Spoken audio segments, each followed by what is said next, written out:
Zuciyar jama'a.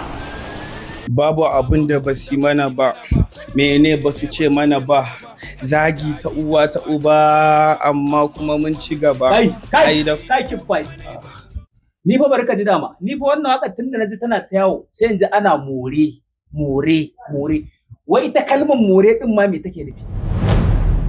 Na san ma mutane da yawa ma wani ma ba sanin ka suka yi ba, ko mun zo mun fara program ba tare da kama faɗi waye kai ba ma, daga ina ka taso, sannan ma me kake yi, ga musu. So da farko Na rantsi da Allah in kai ƙarya sai na tuna asiri. me yasa zai ƙarya? Na san komai, in ka faɗi wani abu da ba daidai ba wallahi na ce ƙarya kake. Dan tsaya, bari in tambaye ka. Zan yi ƙarya. Kamar it means na saba ina Ban yi. ce ma ka saba ba, kawai dai ni a dokar program Alright, so- ina ba a ƙarya. Ka ce in gaya ma business ina. Yawwa me kake yi? Business ina na farko kaga ina ɗaukan hoto. Na biyu ina da shop na sai da irin huluna gilasai. Garanti Sai ne wannan. business. Na san wannan. Ina yin harkar gold. Ƙarya kake. Billahi lazi ƙarya kake. Bilal, akwai tambayoyi da mutane suka turo mana wanda suke so ka amsa.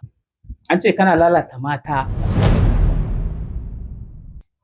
An ce kana da girman kai. Ai. Sannan kana da raina mutane.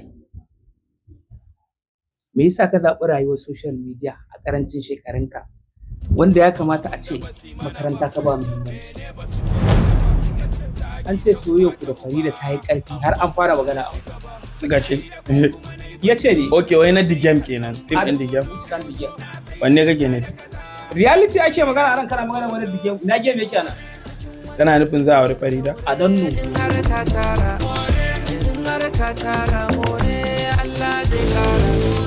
Zuciyar jama'a.